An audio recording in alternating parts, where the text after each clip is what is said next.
Good evening, everybody. Welcome along to this edition of SportsView on nearmedia.tv. Press the red button on the right hand side to subscribe to our channel, and it's free of charge. Good evening, Joe Waters, and welcome. Good evening, Pat. Great to be here. Great to have you along again. And we have Derwin will be joining us later in the show, anyway, with a bit of luck. We have the usual suspects on the show tonight. We have soccer, rugby, boxing, golf, and whatever else comes into our minds. Across channel, Joe, the soccer season now is winding down. We have maybe a few Premiership games this week, but next Sunday is the final edition of all the games. And as we're on here tonight, which is the Monday, the 13th of May, 2024, just 8 p.m. Greenwich Mean Time, Liverpool are playing away to Aston Villa. Of course, Aston Villa are still in the hunt for a European place, so it should be a spicy game, you know. It's Jurgen Klopp's second last game with Liverpool. I suppose, Joe, would one say he has been a very effective manager? Oh, for sure. Yeah. He's done a fantastic job. I mean, he's won practically everything that he could win there. So yeah, he's been. He measured up. Yeah. So it's just interesting, you know, that you do the comparison to, you know, Liverpool, where they are now and what Klopp did with them, to Man United, what's going on there now, you know, and you looked a few years ago to the other way around, where Man United were absolutely supreme in the Premier League, and Liverpool couldn't win it to save their lives. No. You know, so it's just it never ceases to amaze me how the culture of a club can change so quickly. That's very true indeed, because I mean, obviously, with Liverpool, he's established Liverpool as a top team again, which is a credit, of course, to the players that were attracted to the club because of him. It made a difference, well, because he had a good reputation. Yeah, it did, but you know, I mean, the same as everything else. You know, I mean, during the time that they were building this team to get it to where it was, they made some bad signings also that didn't work out for them, you know, and they had quite a few of them that didn't work out. And people forget that. They do. Right now, you know, Manchester United, because they had been so successful for so long, are the whipping boys of the Premier League now, in terms of the signings that have been made that have not been successful. And to be honest, I think every time a club signs a player, it's kind of a crapshoot as to whether it's going to work out sometimes. I mean, some guys you look at and you go, yeah, I can see that. And then, you know, he's going to be a success. Then you look at other guys and you go, yeah, I think he's going to be a success, but he doesn't pan out. And you have a recent example of that, Joe, which was the chap that played with Stoke City, scoring 2 goals for Real Madrid. Stoke, yeah. So you just never know. No. You know, like Giorgio Chinaglia was one of the greatest Italian players to ever play. Played for Swansea, and Swansea wouldn't sign him, let him go, give him a free transfer. Yet he was one of the most successful centre forwards in the history of the Italian league, and played at New York Cosmos with Pele and Beckenbauer. Yeah, you know, so there's things that happen, you know, all over the place, and I just wonder sometimes, you know, to be honest, I didn't think Casemiro would turn out the way he turned out for Manchester United. I thought that he would be the ideal type of player. But in hindsight, you look at it and you go, you know, just the Premier League was just too fast for him. And the same with Antonio. Yeah, Anthony is another one that, you know, he's not. Anthony. Yeah, no, but, you know, he's a whinger, you know, and honest to God, if he was on my team, I'd slap him. Yeah.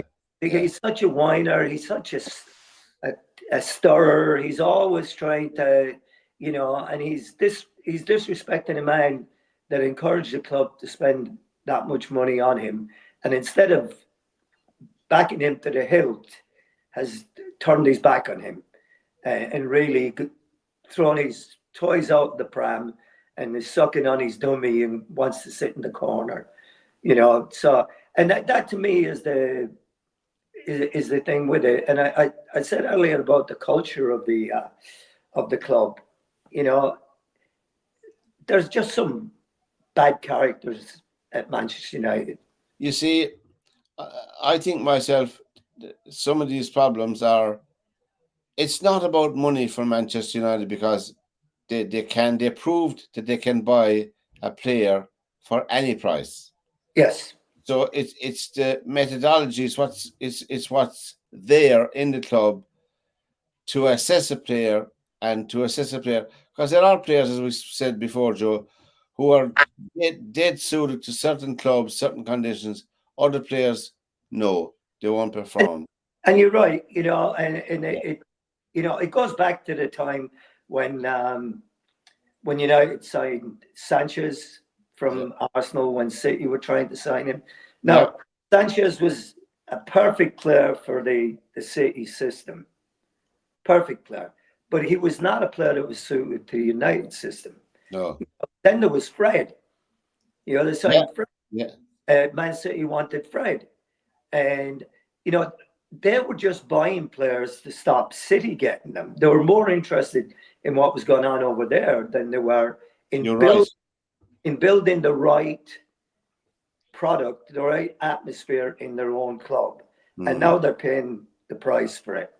Well, they're paying a heavy price because I mean they're going to finish. Well, they're going to finish in the top 10. But for a club, as we said before, with its worldwide reach, its brand.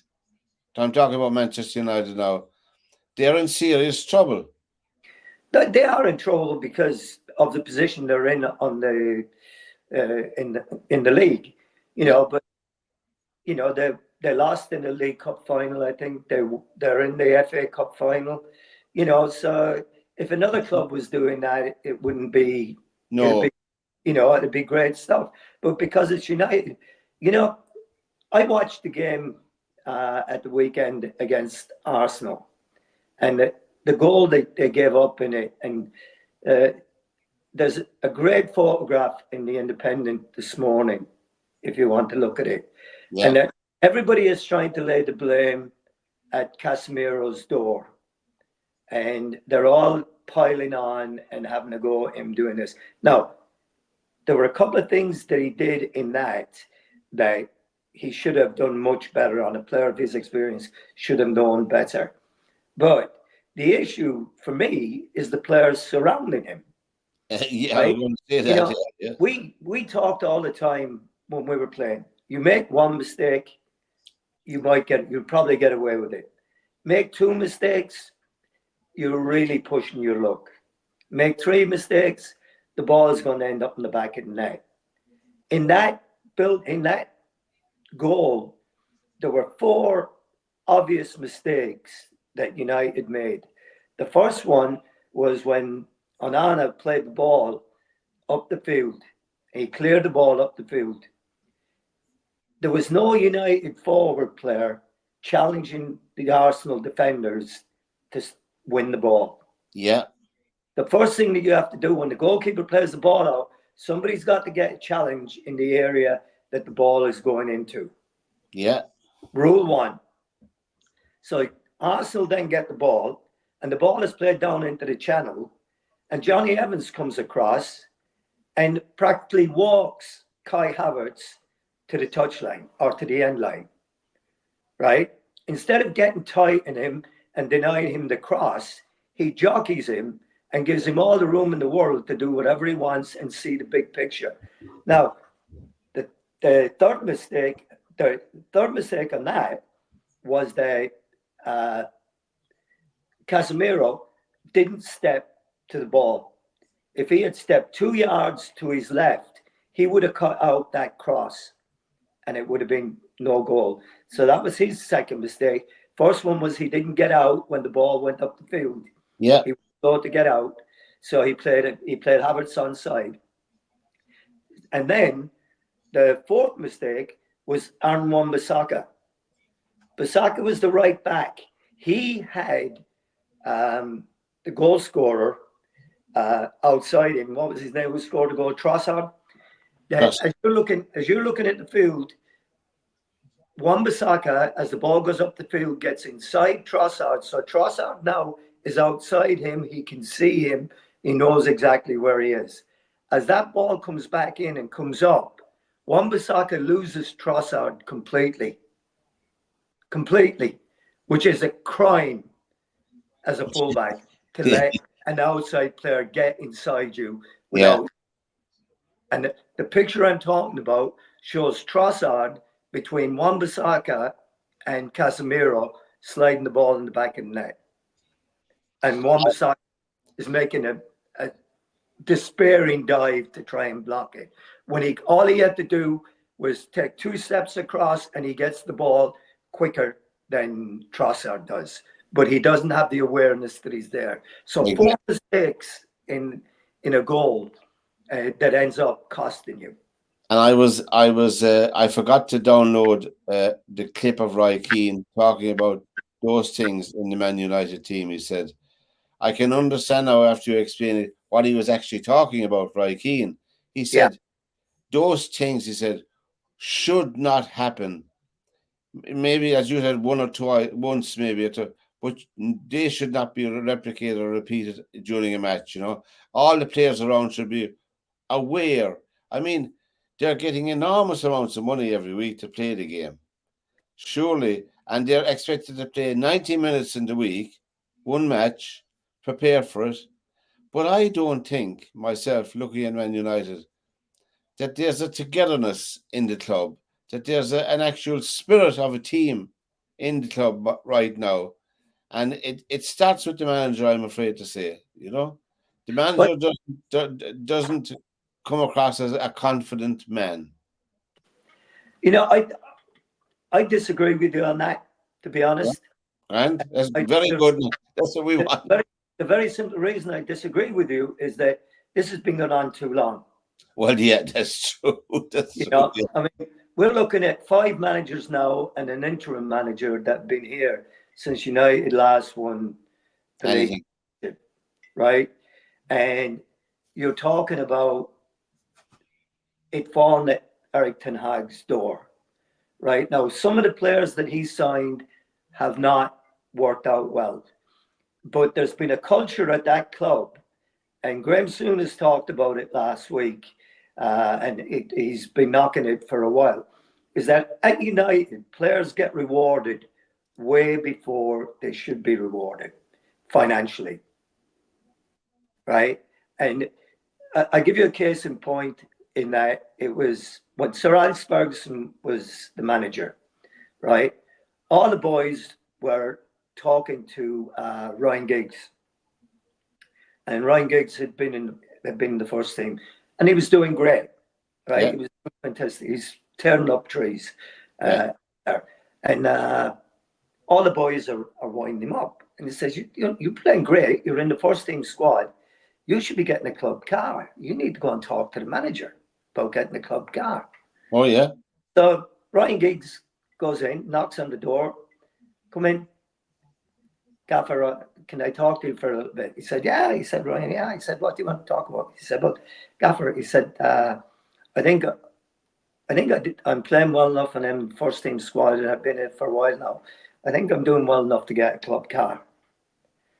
Ferguson looked at him. "Get out of my office." He said, "I wouldn't even give you a club bike, not to mind give you a club car." That was it. That's how he kept people down. But in the aftermath of it, Rashford has one good season. He gets 350 grand a week for it. Where is he now? Nowhere. And the culture of the club I'm talking about is, and Wayne Rooney hit it on the head as well a little bit yesterday, and I've been wondering this myself. How many of these players that are out injured right now are going to all of a sudden be fit on cup final week? and all be back in the mix to play at Wembley on the Saturday or Sunday or whatever day it's going to be played at. And that will tell you the character of the players. And Yeah, and it's also reflective of the malaise in the club in general terms. Anyway, and Eric Ten Hag, that is a huge thing to overturn.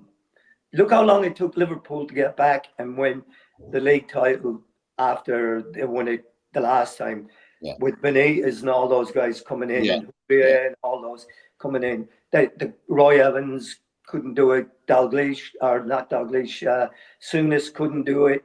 They had all guys in, and it takes a huge amount to build up that culture within the club, and it takes the players in the dressing room, leaders in the dressing room. And I don't know how many of those that Manchester United have got, because Anthony and his ilk, somebody should have caught him by the throat and held him up against the wall and told him that if he didn't get his act together, then he better get his butt out of here. Yeah. We don't need you here. But there's no one doing that. And to me, one manager who is leaving a club at the end of the season, we know, is David Moyes. Yes. Now, David Moyes, I heard, I noticed it on one of those 5 Live or one of those radio sports programs. David Moyes is being hailed by the diehard, dying-the-wool West Ham fans as one of the greatest managers in recent times at the club. They had won nothing for years and years. He got him a European title. Yes. And he got him playing very attractive football, a decent team, and he can hold his head up high amongst the greats that managed at West Ham. And I'd agree with most of that. You know, I was reading a lot of articles about him. And I don't think, and we said it before, Joe, I don't think he got the time that he should have got in Man United. I agree totally.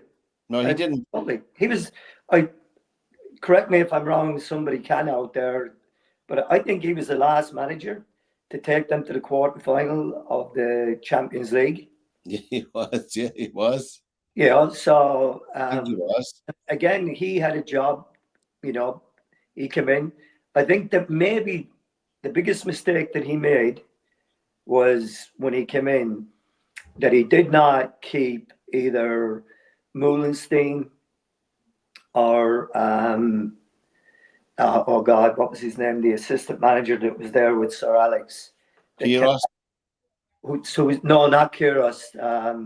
Mike Phelan. Mike Phelan. Mike Phelan had a great feel for the club. Had a great the players, and René Moulenstein was a terrific coach.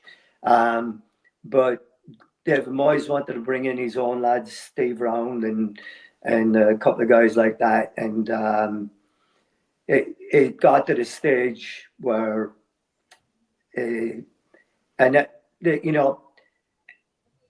the signing, I think, of Fellaini was a bad signing, and I think they only made it out of desperation, because Mauro Fellaini was not a Manchester United type player. No, he was not. He was not. No.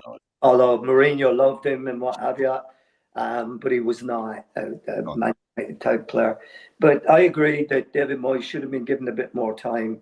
And again, I think it's down to players, and it's been shown through all the other managers that have been through. Some of the same players are still around, and hanging out and still getting a living out of Manchester United. The leadership is gone. When you lose the likes of, leadership like Roy Keane, Gary Neville, Phil Neville, David Beckham, Paul Scholes, Rio Ferdinand, Nemanja Vidic, guys like that, you lose players like that, and the dressing room all of a sudden becomes rudderless. Even the likes of Teddy Sheringham and Andy Cole, they were great guys. Giggs was a great guy in the dressing room. You Yeah. know, but they Brian Robson. Brian Robson before that, you know, they've always had strong characters. Your man Brian McClare. McClare was another one. I Yeah, thought he was a fine player myself. I yeah, always liked him. Yeah. yes, he was. He was, and you And know, so Gary Pallister. yeah, Pallister as well. Steve Bruce, another Yeah, one. You they know, were great. you could go through them and say. I mean, I think the most damning question that was asked this weekend about United, you know, and it's been asked now for a couple of weeks, and I've been asking for a while. You know, when I watch him play a match against another team, how many United players would get into that other team? That haven't struck me. I don't know. Would I? It just had to be honest. And I know comparisons you can't compare different years, Right. but I don't think none of them. Yeah. And I mean, the other thing that you got to look at as well is that the starting lineup for United yesterday, you had Amrabat, who has played probably only a couple of handfuls of games for United. Yeah, Uh, you had Mano beside him, a young flat teenager. You had the young kid on the right side, a teenager, maybe 20. You had Highland up front, 2021. And you have Garnacho on the outside, on the other side, 19. And they're coming up against the toughest defense in the Premier League, yeah, and people are slagging them off. You know how many games it takes for a player, one young player in a team of veterans, to become adjusted to the Premier League and able to solve the problems of the Premier League and what have you. It took Cristiano Ronaldo forever and a day to do it as a young player. And look what he turned out to be, absolutely yeah. brilliant. It took And him. I think it took him into the second season oh, before yes, third before he season, found before he found his feet. Yeah, he was still being the show pony at the time, the step yeah, over yards away, yeah, and what have you. And then all of a sudden, he got into the state of his development where yeah, he started going for the juggler, and he learned how to do that. yeah. And these young players are eventually going to be very good players for United, and somebody else down the road is going to see the benefit of it. And that's why I said not everything lays at the door of Eric Ten Hag. The, No, the people before him and the people making decisions above him haven't made the smartest decisions either. And it takes a combination of that person coming in, plus the right characters in charge to exactly. make it right. So but again, what will tell me the true character of these guys is how many of them show up for training on cup final week. We could nearly guess. Sports User Program on media.tv. Tell all your friends about us and press the red button on the right hand side to subscribe to our channel. It's free of charge. We're on air tonight, Monday, the 13th of May, 2024. And Liverpool and Aston Villa are all square, 1-1 after 18 minutes. And Aston Villa scored both goals, an own goal and their own goal. So it's 1-1 in Birmingham City and Villa. Anyway, there was a few. I saw the championship. The Premiership, I mean, my own beloved Luton are on the way down. Luton, Burnley, and Sheffield United, the three clubs that came up are going down. I mean, really, I suppose it was on the cards because, those three clubs are not what we call very big. Well, certainly in Luton Town wouldn't be a very big club, but I mean, as regards getting crowds and the money and all of that. But I think they did, and I would say that, wouldn't I? I think they played well within themselves with the resources they had. They were competitive in a lot of games. They lost, I think, 11 games in the odd goal, Yeah, and so I know I'm trying to make a case of them, but they were competitive. They weren't beaten by 8, 9, 10 nils, anything through things. So and now they're going back down into the cauldron of the championship. And as we know, the championship still isn't decided. The third team, both the four teams through 0-0 over the weekend. yeah, Uh, That's Leeds and Norwich and Southampton and West Brom, and they're playing again Thursday night and Friday night, and for the final placing in the Premiership. As we know, Leicester City went up as champions, and Right. and Ipswich Town, so they're up in the Premiership for next season, So and I'm sure you know. yeah, so an interesting stat here, right? The four teams that are in the playoffs, right, for the third spot in the Yeah, Premier, get the Premier League, and Leicester City. All of those five of those teams have been relegated in the last 4 years, 3 or 4 years. Leicester, true. Leicester City went down last year, right, and Well, came straight back up. there's a great story with Ipswich Town. They came up from Division One to the Right? Championship, and with the manager's from Fermanagh, from Enniskillen. I Yeah, forget his name escapes me now. I should have written it down, you know. But it's a great story, the great spirit in the top there, you know. yeah. And hopefully we'll see how they get on. And And in League One, one of my favourite teams, Portsmouth, Portsmouth and Derby County are promoted to the Championship, and the third spot is between Oxford and Bolton.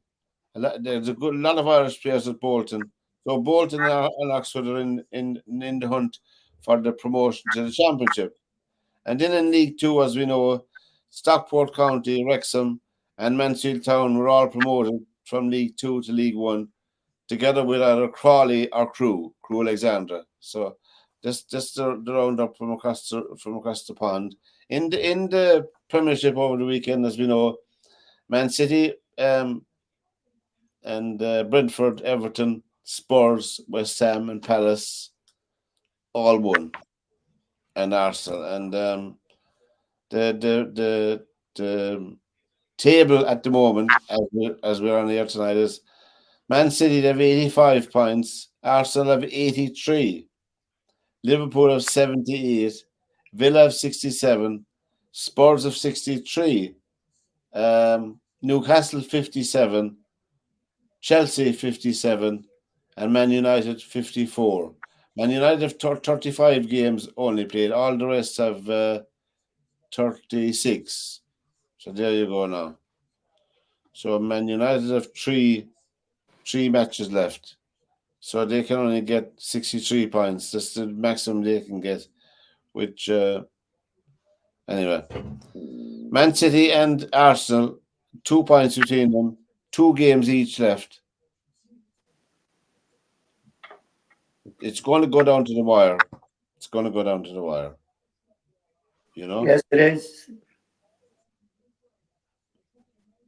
Now, I see Celtic beat Rangers over the weekend up in Scotland.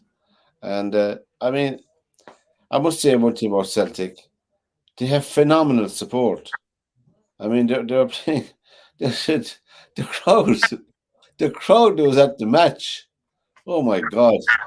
And they showed a thing on a clip last night on YouTube.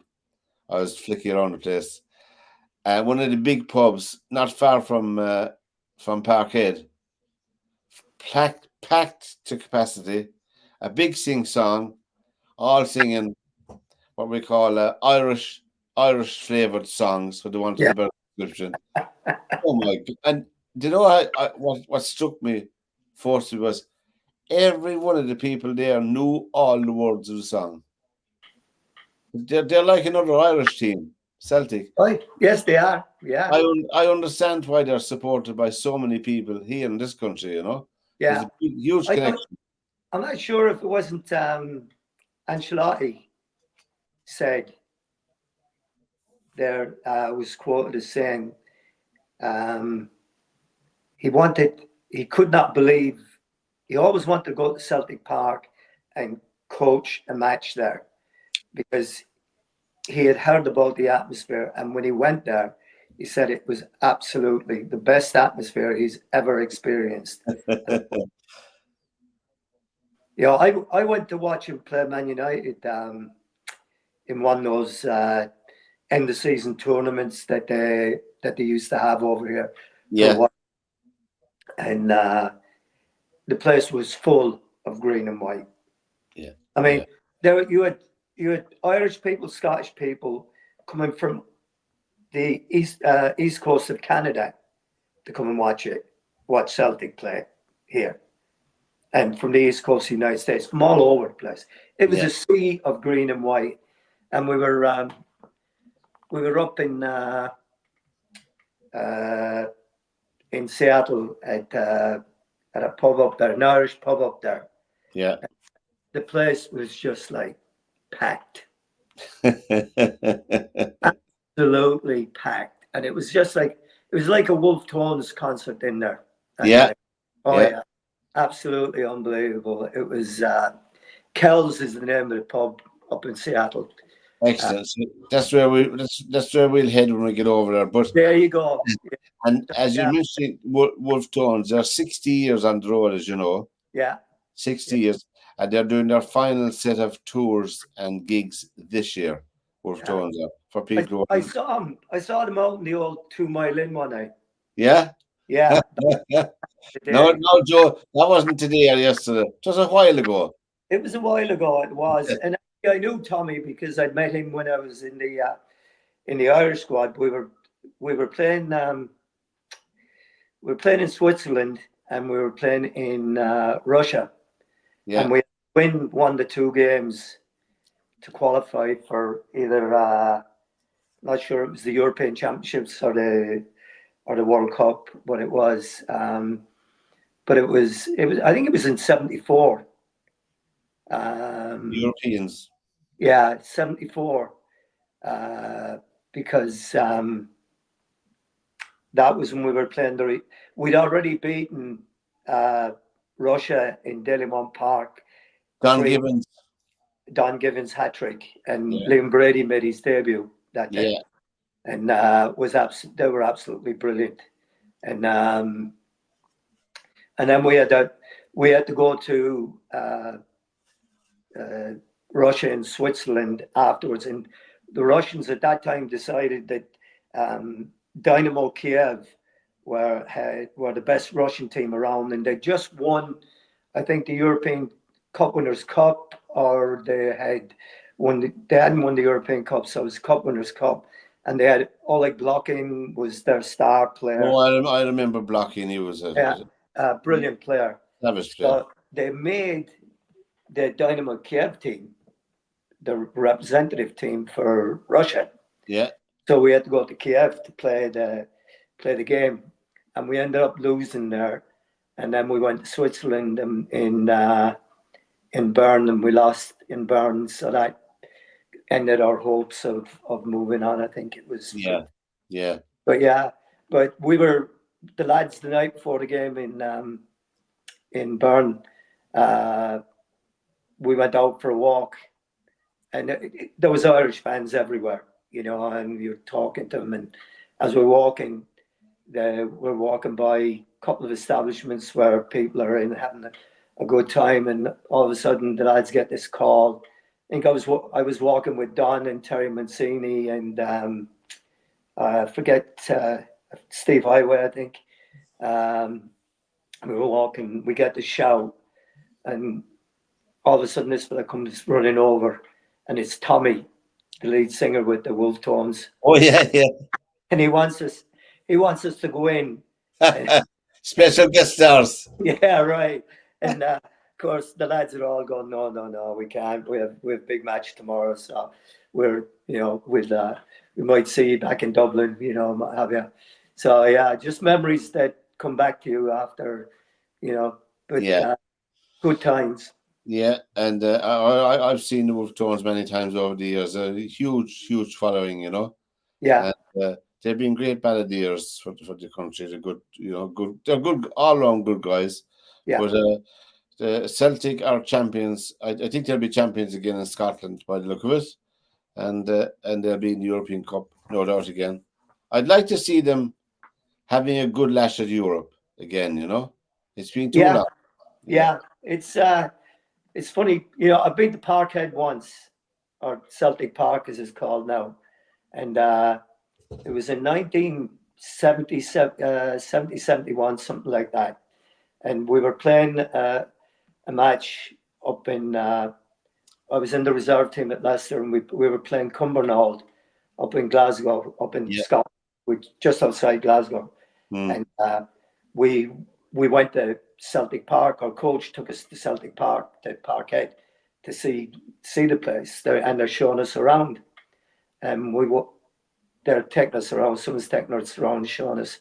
And we walk into the treatment room, and we walk in, and right in front of us, standing next to an injury table with Billy McNeil on the table, was Jock Stein talking to him.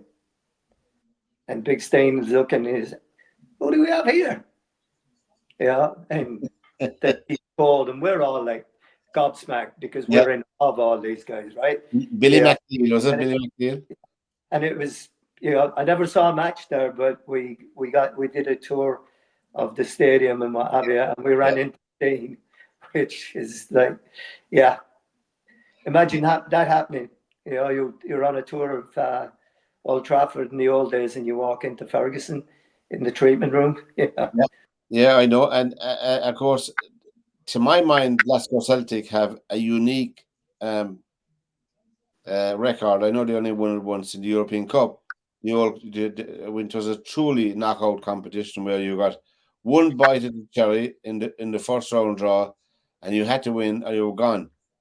Now you can lose 4 or 5 times and still win it, but anyway, and that's the way it is. But Celtic as well had a homegrown team. They had a homegrown team at yeah, the club, and you could say it was a truly Glasgow Celtic winning team for the European Cup. I know the nature of soccer has moved on and has changed completely. I was reading yesterday. I must finish the article tonight. They're going in the Sun, in the Business Post. There's a financial regulator that are going to put it on a legal footing to be appointed to the Premiership because of the financial irregularities or whatever formula they use for looking at the finances of a club. And the wages of the soccer players in the Premiership now was is gone up to £3.5 billion. £3.5 billion. And I remember, Joe, a couple of years back, there was talks that with all the income that the Premiership has engendered, there was supposed to be a graduated filtering down of some of that money to support the lower divisions of soccer in Britain. right. Now, I don't know, is that happening or has it happened at all? I don't know that, you know. I don't know that it's happened. To be honest, Now, I it know. looks like Everton are in trouble. It looks like Yes, Everton are in trouble, are in serious financial trouble. They got a loan of 100 million from one of the proposed investors. The 777 group that was supposed to invest and buy the club, that has fallen through, or more or less has. It has stopped. So, they are in trouble, and they're an old established club, and it would be a pity to see them. Now there's a possibility that Nottingham Forest could be docked further points as well. So you could have a situation now before the fixtures next year. If Forest was docked points, they'd go below Luton Town. right. So So how do they? I mean, but how do they retroactively do that? I mean, because you. I mean, Everton are in much the same boat. They've yeah, appealed. Their appeal hasn't been heard yet, right. and the season is finishing next weekend. Well, I read in the paper that Everton are now withdrawn their appeal of the All right. one, but the one that you're talking about is the insolvency issue, which is a probability that it could happen because, I mean, these guys have invested in other football clubs, Yeah. and they've got a football team in Belgium, and one, I want to say, in Italy, and Yeah. they're under transfer embargoes because they haven't been paying their players, and they haven't paid money to clubs that they bought players from. So these guys seem to be a little bit on the iffy side. The only thing I would say is the Man City situation is being looked at again. Looked at, they're looking at it for a long time. But I mean, they have the formula that was suggested for the clubs to keep them financially viable and running and all of that has not been adhered to by many clubs in England simply because look at Liverpool. I'm not saying they're doing anything wrong or anything. Look at Liverpool. Look at the wage bill for that club alone, you Yeah. know, and then look at the income. As one financial person said in the article I was reading, they said, there's nobody with a spare 100 million. Like, if you were like, you'd invest it in any soccer club. There's no return for your money. No, no, it's all an ego thing. It's for the players, and the players obviously should benefit in all of that, and we get that, and their careers are short. That's I'm talking about the principle of the thing is that it's gone out of control. Oh, it's totally out of control. I don't know if you've ever watched a program, but there was one on, it was on Netflix, I want to say, Netflix or Amazon, and it was called The English Game. No, Eh, See if you can find that, and we'll talk about it. most yeah. I It's about the early days The revamped Premiership. well, no, it's about when soccer first started and started becoming a popular sport, Yeah, and how it actually formed. And it was, and the only competition, the irony of the whole thing is the only competition that was competed on a national basis was the FA Cup. That was the be all and end all of the, English the, football. but the FA Cup. I remember when I worked in London in the 70s, the FA Cup was a massive event, soccer event. You had a week or two every night, every second night. The build up alone Yeah, was a massive thing, And just interrupting my thoughts, Liverpool are gone ahead for people who might like this. They're 2-1 up after 40 minutes. 2-1 Gapco has scored, so they're 2-1 up on Monday, the 13th of May, and they're playing Villa tonight in Birmingham. But once you use the program on media.tv, press the red button to subscribe to our channel. We'll just move on in rugby over the weekend. There was a big rugby match here in Limerick over the weekend. Munster were playing Connacht. My friend was at the match, so he gave me a good. All it was on television as well. He was at it. I suppose it's different being at it live than thing, but I said, "Man, we saw it all on telly. We're fine." But Munster had a very good win. That's the United Rugby Championship, which is coming to the business end as well. Munster beat Connacht 47 points to 12. Leinster beat the Ospreys 61-14, and Ulster beat the Scarlets 31-20. So it was a good all-round day for the United Rugby Championship. And the table, for people who might like that, might not table, Glasgow Warriors are on top with 60 points. Leinster are in second with 59 points. Munster are in third with 58 points. And the Bulls from South Africa are in fourth place with 56. So 56, 58, 59, and 60. So it's the top four, and there are two semi-finals. That's how they do it in the table. Stormers are on 50 and Ulster are 49. So it's a very competitive United Rugby Championship. It's a bit overshadowed by lots of other things, but it's a fine competition for all the rugby fans there. And in boxing, I thought Deborah might be here, but he can listen to later on. In boxing, there was a bit of history made in boxing over the weekend. Well, if you're a follower of boxing, I know not many people are interested in it, but if you're a Welshman, a Durban, I'd say Durban is, we'll call him, he's a half a Welshman anyway, Durban, we know. So Lauren Price became the first female Welsh world champion in the welterweight division, and she had a hard fought win over Jessica McCaskill.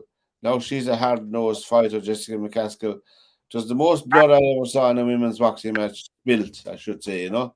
The most blood I see spilt in a women's boxing match. So they went hell for leather.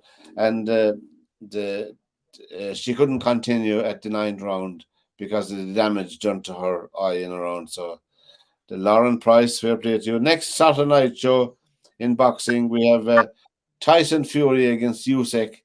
I think I think my sitting room has been booked already for it, as far as I'm aware, you know. But I don't want to ask, you know. How much are you selling the tickets for? I don't know. I tell you, could make it be Bob, all right, you know. But it's on next Saturday night. I think that if Fury's head is right, if he's fit and sharp, I think there's only one winner because Yeah. Usyk is not a heavyweight, and Oh, in the last fight with Dubois. Dubois was robbed blind by the referee and the officials, in that he caught Usyk with a body shot. The referee called it a low blow, which it was not a low blow. Usyk could not continue for almost a minute, which means he was out. He was counted out. But anyway, there you go. I hope there's nothing nefarious going on again, but one can never be sure of these things. Rory McIlroy won again. Rory yeah. McIlroy won the Wells Fargo golf. I saw a good lot of it. Minus 17, round to 67, 68, 67, and 65. So it augurs well. That's his second win now in recent weeks. He won with Lowry 2 weeks ago with Shane Lowry. So coming up to the major PGA championship in the States next week, I think it's on the major. He's in good form for it as well, you know. Seamus Power from Ireland finished the -1, and Lowry had a few disasters. So he finished the weekend at +7, Shane Lowry. So they all did well there. In the ladies, Rose Zhang won the Founders Cup at -24, 63, 68, 67, and 66. Now, -24 is an astonishing round, 4 rounds of golf, which is 6 under par for the 4 rounds in each and every round, which I don't know what the course is like. Our own Leona Maguire finished in 11th place in -6. She had 66. Then she hit a 76, which she just got into for the weekend, but she had a 71 and a 69. So she did reasonably well. But anyway, that was the roundup of the golf. But getting back to our friends across in the soccer land. So we'll have Ipswich, Leicester, and I'll say Leeds or Norwich. Leeds, I think, might come up. What will they bring to the Premiership next year? Apart from, will they struggle? Leeds. Well, I mean, I didn't realise there for a while how many really top class players they had there that Bielsa signed. Rodrigo and guys like that have since moved on to Real Madrid and Barcelona and what have you. Yeah, So they had a terrific group of players there for a while. I mean, Leeds is a huge club. It really is. it And is a big following. I mean, we played them when I was at Grimsby. We won the third division. We're promoted to the second division in Leeds. I think it just got relegated that year. Yeah, And we played them our first home game. On Friday night, there were 12,000 Leeds fans in Claythorpes. 12,000, right? Jeez. And that didn't count the people coming the next day. And I mean, wherever they went, they brought people. For the first 2 seasons that they were in the second division with us, and they had the likes of Eddie Gray and Tony Curry, and they had great players playing for them Yeah, at that time. And we played them twice, and we only lost to them once. We lost once to them at Ellen Road in 1-0. The rest of the time, we either won or drew with them. Yeah. But I mean, they're a huge club in terms of support. And Yeah. Elton Road, I mean, Elton Road is a big ground. And A big ground. I was just talking about West Ham earlier on, Joe. Jeff Hurst played with West Ham, didn't he, Jeff Hurst? Yes, yeah. I was reading a bit about him over the weekend. Jeff Hurst, now, as people may not know, but he's the very last surviving member of the World Cup team of 1966. And he said a bit tongue in cheek, I heard him in the interview, he said, he gets a bit lonely at times because he said, if there's ever a focus on the 66 team and there's a meeting or a convention or a gathering, he said, I'm invited to everything because I'm the only surviving member of the team, you know. He said, it's a bit lonely out there, you know. I'm not Yeah, complaining, I'm making a point, you know. But it yeah. must be, I mean, if you were having any focus on it, obviously you look around to see who's around from the team. But he scored, was it two of the goals? Three. Three, he scored a hat trick. Yeah, Three yeah, out of the four, yeah, 4-2. I mean, yeah. Jeff, that's right, yeah. God, that was my first And real memory. who scored the other one? Was it Martin Peters scored the other one? Mountain Peters, Yeah, yeah. I think so. You know, the irony of Jeff Hurst.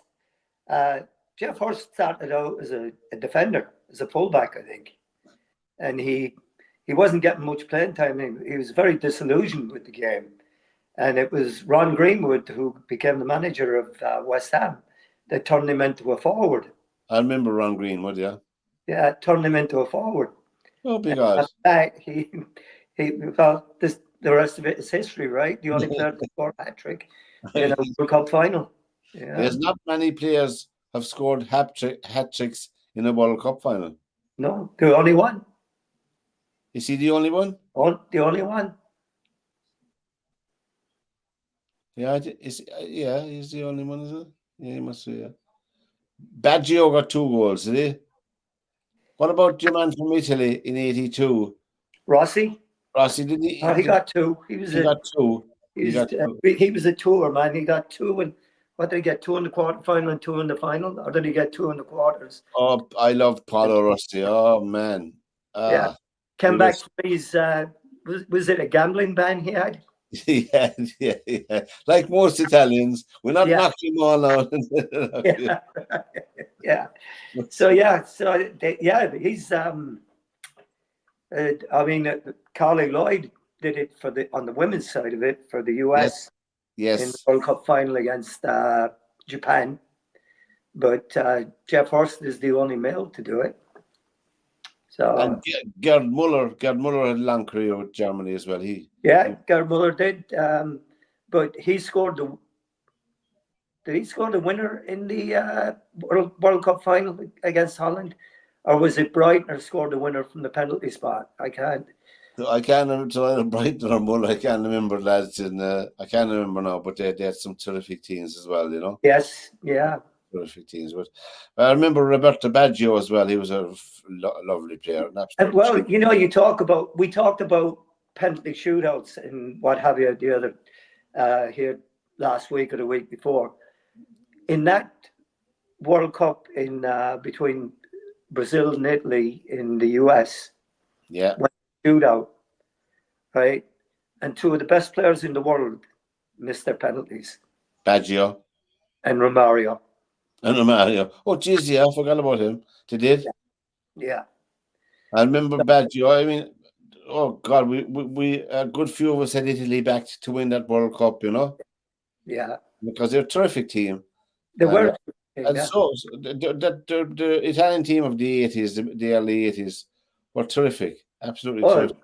well, Yeah. the team that lost in the final against Brazil in 86. 70, Huh? the team that lost in 1970 in the final Oh yeah. in Mexico. Oh yeah. That was beaten by Pele and Garrincha and All those people. or not Garrincha, sorry. Rivellino, Uh, oh, who was Tosteo. Tosteo? Who was the bald-headed midfield player they had? They had Zico. No, Zico wasn't on that team. That was Rivellino, Jairzinho, Pele. Gerson. Gerson, that's who. Yeah, uh, Gerson. Carlos Alberto. Yeah, Um, the yeah, greatest World Cup winning team of all time is yeah. my Well, I opinion. mean, that Italian team had Sandro Mazzola and Gianni Rivera on the team. I mean, they had a great team. Um, but Brazil were just a different class in that World Cup. Oh man, everything they touched. I mean, they were just sensational. Now getting back to the European Cup final, it'll be between again. Guess who? Real Madrid and Right. someone else. You could say Real Madrid and someone else next year as well. Yeah, right. Yeah, I yeah. mean, I mean, did you watch the semi final, the I second? did, I did, and I was shouting for Real Madrid Yeah, because I love the way they play soccer. yeah. You Well, know, wasn't that shades of the Man City semi final 4 years ago or whatever it was, when when City were winning, and then within the space of a minute, Real Madrid scored 2 goals to that's turn right. Yeah, the side.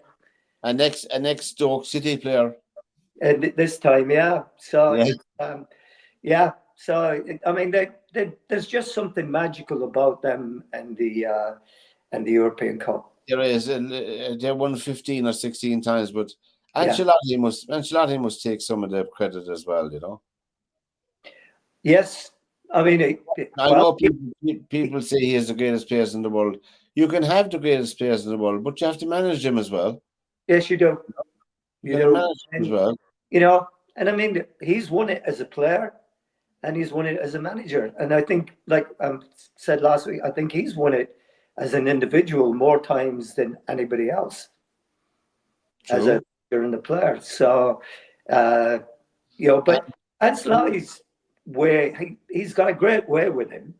You do I, know, lo- I love to see? Do I love to see coming on? I know he's at the end of his career. Was Luka Modric? yeah.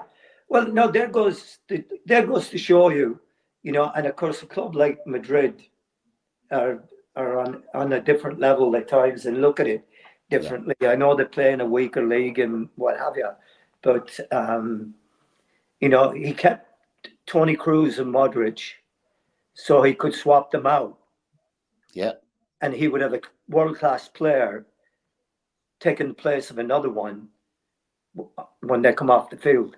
yeah. And that, I mean, that's that's how they're able to do it, And I mean, Modric came on there to see the game out for Madrid, not yeah, by himself, but yeah, and he's quite happy to do that, not taking from the man because he has nothing else to prove to people. no, He's a world class player. He's won everything in the game except the World Cup.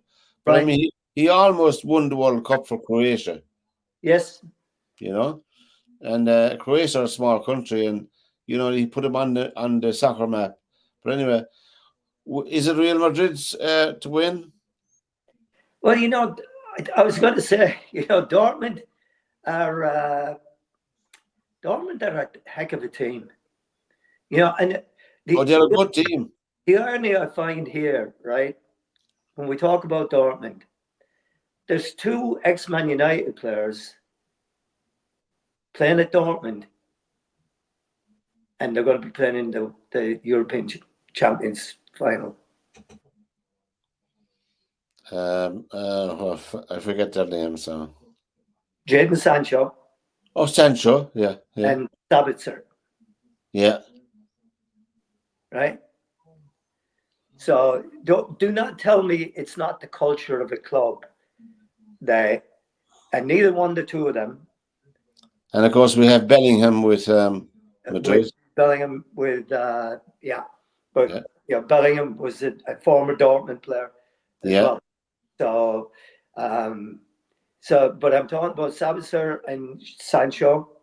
You know, all of a sudden they're at a different club where the culture is different, and you've got a guy like Mats Hummels, who is an absolutely unbelievable player. The only Dortmund player to still be playing that played in the last time that Dortmund were in the Champions League final. yeah. In that, and ironically, Where was that final played? in London. Yeah. Yeah. Before we go, our listeners are probably Liverpool. It's halftime between Liverpool and Villa, and Liverpool are winning 2-1 at Birmingham at Villa, Aston Villa. A good club, and a big club as well. They're a Villa, huge club. yeah, A huge club. But it's going to be interesting because they've hit a bit of a bump in the road with results. they I mean, have. they lost at home to the Greek side, and then they lost away to them They did. in the return leg, and now they're losing in this one. And the irony of the whole thing here is that if If they could win tonight and their next match, they'll be in Europe. well, they only have to get 1 point. Yeah, Because they're on 69 points, right? 67. 67. Oh, no. Yeah, Okay, and Spurs are 63. so then Spurs. So if they win tonight, then They can be caught. Spurs can't catch them. No, But if they lose tonight, and Spurs then have to beat Man City on Tuesday. which is something they could do, even though Yeah. Anyway, yeah. It's kind of I mean, there's still a lot going on within the Premier League, so there's an it's awful lot going to be interesting to see that. There's an awful lot to be decided. So we'll be Yeah. at Filbert Street and Portman Road and Ellen Road next season, which would be good. That'd be Yeah. exciting stuff. But I tell you, Leeds have still got they've got some work to do. Norwich are good. Norwich are a good team. Norwich are a good team, they are. And West Brom and Southampton then. Yeah. I mean, Thursday and Friday night they're on telly, both those matches. They're both 0-0, so something to look forward to. Yeah. I mean, they're going to be terrific games. There's going to be. I mean, the beauty of it now is that both teams. Darren missed a history lesson in soccer, but we'll pass it on to him anyway, Joe. Yeah. Again, Yeah. But So I mean, it couldn't have been better set up, really. No. Because you win, you're in the final. You lose, you go home. End of story. So someone has to win it on the night. Yeah, and from this edition, by the way, in Clare, County Clare, I forgot to give a mention. Avenue United beat Newmarket Celtic over the weekend, which meant they're Premier League champions this year in County Clare, Avenue United. So well done to them. The ex Pike Rovers man went back home to play with them this year. That's Steve McGann. So he's a fine player, but they've done the league. So well done, lads. And so from Joe Waters over there in Seattle, and we'll be over to the Irish bar sometime when Celtic are playing. We'll have to sing song. I have the words of all the songs in my head. Yeah. And, so from this edition of SportsView, from Joe and myself, till we meet again, lads, have a great week and enjoy your sport. Take care.